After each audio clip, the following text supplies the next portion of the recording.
भारतीय विमानन के इतिहास में ना 12 जून 2025 की तारीख एक बहुत ही दर्दनाक दिन के तौर पर दर्ज हो गई। हाँ बिल्कुल।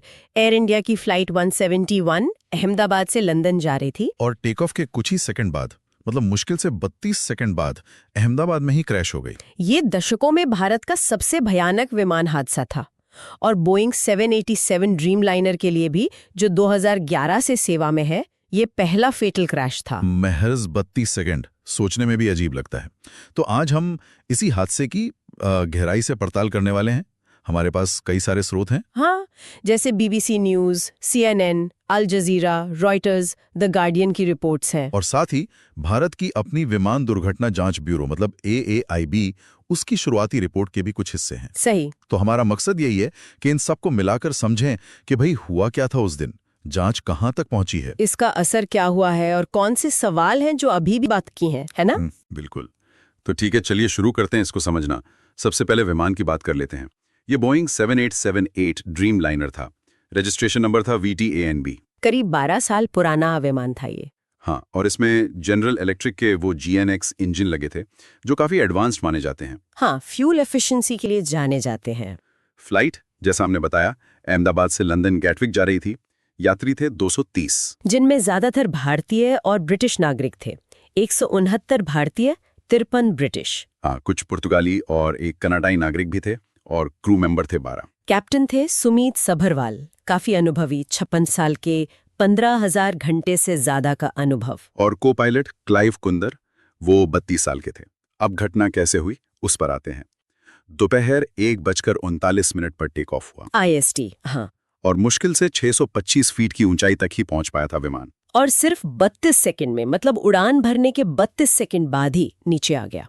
और जो सबसे चौंकाने वाली बात शुरुआती जांच में आई, वो फ्यूल कंट्रोल स्विच वाली बात है ना। हाँ, कि टेक ऑफ के ठीक बाद कॉकपिट में जो दोनों इंजनों के फ्यूल कंट्रोल स्विच होते हैं, वो रन पोजीशन से कट ऑफ पोजीशन में चले गए। इसका सीधा मतलब है कि दोनों इंजनों को फ्यूल मिलना बंद हो गया। वो बंद हो गए, बिल्कुल। और यहीं से पूरा मामला बहुत ही रहस्यमयी हो जाता है। मतलब टेक ऑफ के ठीक बाद इंजनों का यूं बंद हो जाना, ये बहुत ही असामान्य है। हाँ, और जो बात इसे और भी पेचीदा बनाती है, वो है कॉकपिट वॉइस रिकॉर्डर, CVR से मिली जानकारी, जो कॉकपिट की सारी बातचीत रिकॉर्ड करता है, ब्लैक बॉक्स का हिस्सा। हाँ बिल्कुल। उस रिकॉर्डिंग में एक पायलट दूसरे से पूछ रहा है, आपने कट ऑफ क्यों किया? और जवाब? दूसरे पायलट का जवाब था, मैंने नहीं किया। ओह, मैंने नहीं किया। ये तो रोंगटे खड़े करने वाली बात है। इसका मतलब क्या हुआ फिर? इसके कई मतलब निकाले जा सकते हैं और जांचकर्ता इसी पहेली को सुलझाने में लगे हुए हैं। अच्छा। रिकॉर्डिंग से ये भी पता चला कि उसके तुरंत बाद उन स्विच को वापस रन पोजीशन पर किया गया था। तो क्या इंजन दोबारा चालू हुए? एक इंजन ने थ्रस्ट मतलब पावर दोबारा बनाना शुरू भी किया था, लेकिन शायद तब तक बहुत देर हो चुकी थी। विमान के पास ऊंचाई नहीं थी संभलने के लिए। वो नीचे गिर गया। हाँ, और जमीन से टकराने से बस 6 सेकंड पहले एक मेडे कॉल भी की गई थी, जो इमरजेंसी का सिग्नल होता है। और ये गिरा कहाँ था? रिपोर्ट्स तो बता रही हैं कि शहर के अंदर ही, BJ मेडिकल कॉलेज और सिविल अस्पताल के पास। हाँ, यही इसकी एक और दुखद बात है कि ये हादसा सिर्फ हवा तक सीमित नहीं रहा, ये जमीन पर भी तबाही लेकर आया। अच्छा। रिपोर्ट्स के मुताबिक विमान पहले एक पेड़ से टकराया, फिर उसकी पूंछ, जिसे एम्पिनेज कहते हैं, पिछला हिस्सा, हाँ, वो कैंपस के मेस हॉल की छत से टकराई। इससे वो हिस्सा टूटकर अलग हो गया। और मलबा काफी बड़े इलाके में फैला होगा फिर। हाँ, करीब 300 मीटर लंबा और 120 मीटर चौड़ा एरिया था वो। और क्योंकि वो रिहायशी इलाका था और दोपहर का समय, जमीन पर भी काफी नुकसान हुआ होगा। बहुत ज्यादा, कम से कम 5 इमारतें बुरी तरह डैमेज हुई। उनमें डॉक्टरों का हॉस्टल था, डाइनिंग हॉल था। और दोपहर का वक्त, मतलब लोग डाइनिंग हॉल में हो सकते हैं। बिल्कुल, वही हुआ। दोपहर के खाने का समय था, तो जमीन पर भी कई लोगों की जान चली गई। कुल मिलाकर इस हादसे में 260 लोगों की मौत हुई। 260? हाँ, 241 विमान में थे और जमीन पर कम से कम 19 मौतें कंफर्म हुई। हालांकि कुछ शुरुआती रिपोर्ट्स में यह आंकड़ा 33 तक भी गया था। और घायल भी हुए थे काफी लोग। हाँ, 67 लोग गंभीर रूप से घायल हुए थे। ये आंकड़े बताते हैं कि कितनी बड़ी त्रासदी थी। 260 जाने, वाकई दिल बैठ जाता है सुनकर। लेकिन कहते हैं ना कि हर बड़ी मुश्किल में कोई ना कोई उम्मीद की कहानी भी होती है। इस हादसे में भी कोई बचा था? हाँ, ये इस हादसे का एक मतलब अविश्वसनीय पहलू है। विश्वश कुमार रमेश 40 साल के ब्रिटिश नागरिक थे, भारतीय मूल के। वो अकेले जीवित बचे। अकेले पूरे विमान में से? हाँ, वो सीट नंबर 11A पर थे, जो कि एक इमरजेंसी एग्जिट के बिल्कुल पास थी। तो वो बच कैसे गए?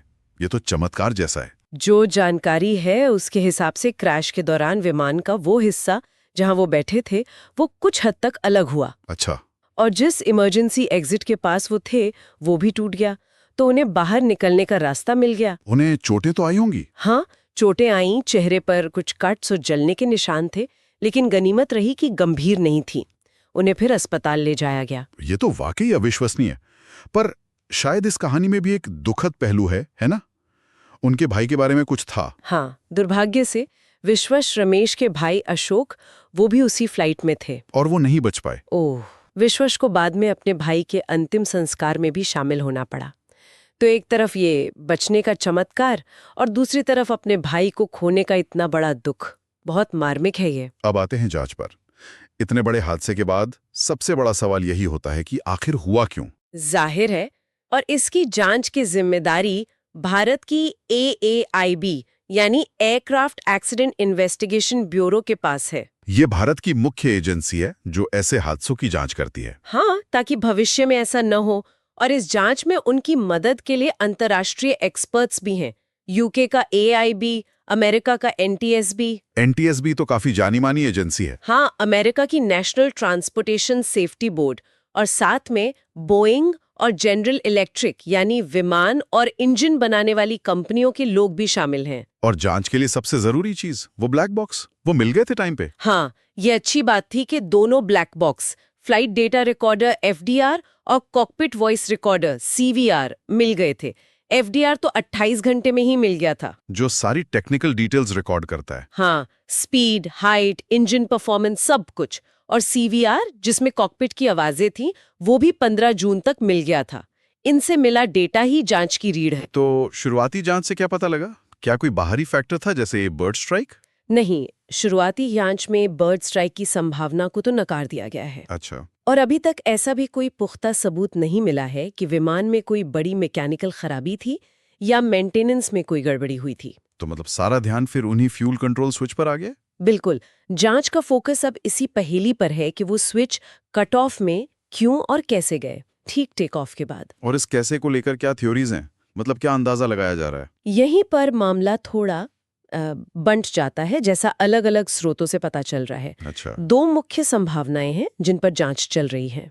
क्या है वो? पहली संभावना है पायलट एरर, मतलब पायलट से अनजाने में हुई कोई गलती। अच्छा। कुछ शुरुआती मीडिया रिपोर्ट्स आईं, जैसे वॉल स्ट्रीट जर्नल और एक इटालियन अखबार है कुरियरे डेला सेरा।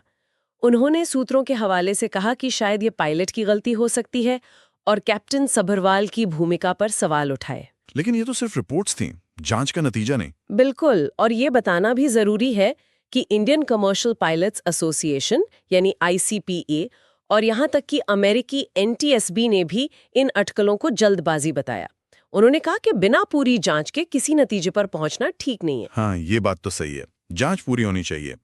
दूसरी संभावना क्या बताई जा रही है? दूसरी संभावना एक तकनीकी खराबी की तरफ इशारा कर रही है।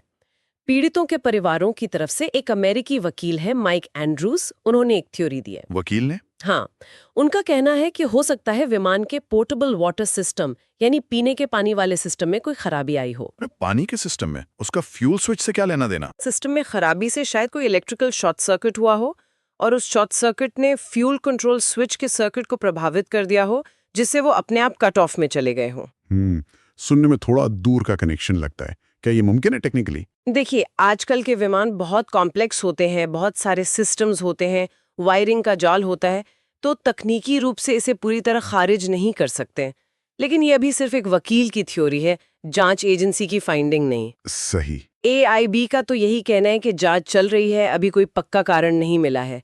फाइनल रिपोर्ट शायद 2026 में आएगी। तो मतलब अभी ये साफ नहीं है कि ये इंसानी भूल थी या कोई तकनीकी गड़बड़ी। खैर, इस हादसे के बाद सुरक्षा को लेकर तो जरूर कुछ कदम उठाए गए होंगे। एयर इंडिया और बोइंग दोनों पर काफी प्रेशर होगा। बिल्कुल, इतना बड़ा हादसा हो जाए तो सुरक्षा नियमों की समीक्षा तो होती है। भारत की DGCA मतलब Directorate General of Civil Aviation, और जो सारे नियम कानून देखती है एविएशन की। हाँ, उन्होंने फौरन एयर इंडिया के बेड़े में जितने भी बोइंग 787 ड्रीमलाइनर थे, यानी सभी 33, उनके स्पेशल सेफ्टी ऑडिट का ऑर्डर दिया। और उस ऑडिट में कुछ मिला? हाँ, उसमें कुल 51 सेफ्टी लैप्सेस मतलब सुरक्षा में कमियां पाई गईं। 51? हाँ, और उनमें से 7 तो लेवल 1 कैटेगरी की थीं, जो सबसे सीरियस मानी जाती हैं। लेकिन क्या इन कमियों का हादसे से कोई सीधा लिंक मिला? नहीं, जांचकर्ताओं ने ये साफ किया कि इन कमियों का फ्लाइट 171 के क्रैश के कारणों से कोई सीधा संबंध अभी तक नहीं मिला है। पर ये एयरलाइन के ओवरऑल ऑपरेशन पर सवाल तो उठाती ही है। एयर इंडिया के लिए तो ये बहुत बड़ा झटका रहा होगा, खासकर तब जब टाटा ग्रुप ने उसे संभाला ही था और सब कुछ ठीक करने की कोशिश चल रही थी। हाँ, निश्चित रूप से एयर इंडिया पर इसका काफी बुरा असर पड़ा। फौरी तौर पर तो उनकी 8 इंटरनेशनल फ्लाइट्स कैंसिल करनी पड़ी, क्योंकि विमान ऑडिट के लिए गए होंगे। पर फिर से सवाल उठ गए। हमें भूलना नहीं चाहिए कि हाल में एयर इंडिया एक्सप्रेस के भी बड़े हादसे हुए थे।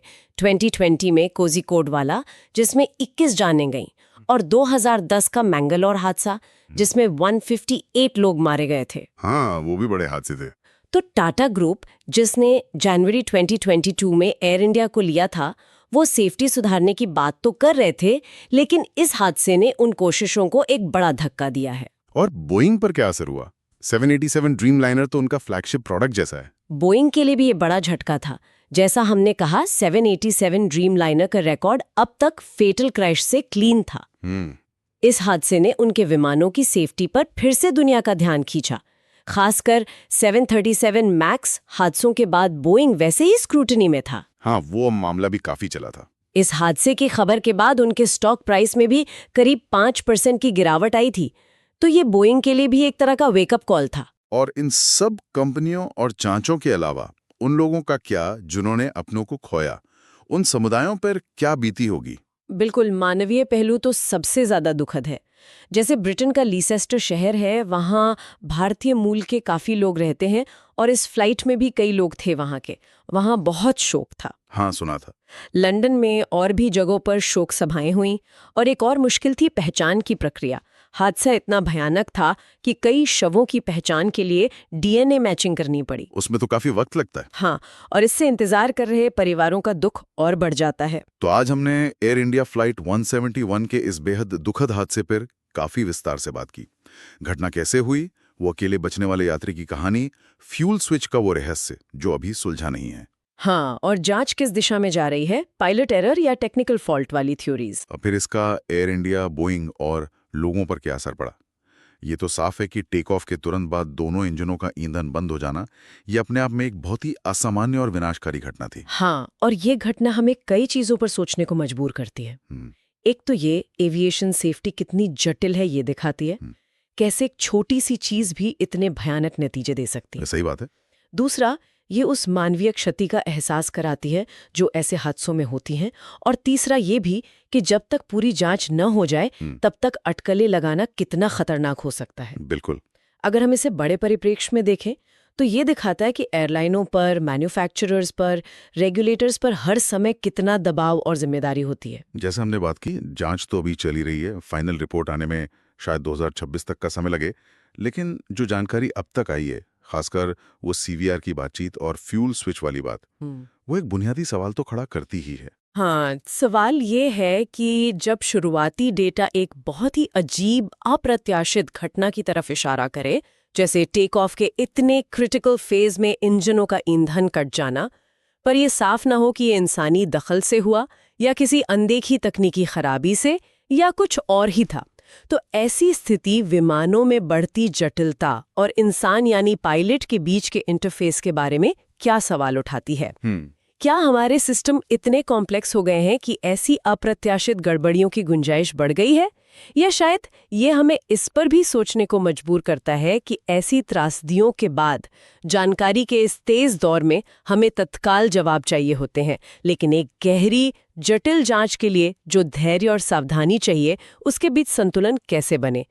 ये एक ऐसा पहलू है जिस पर आगे और सोचने की जरूरत है।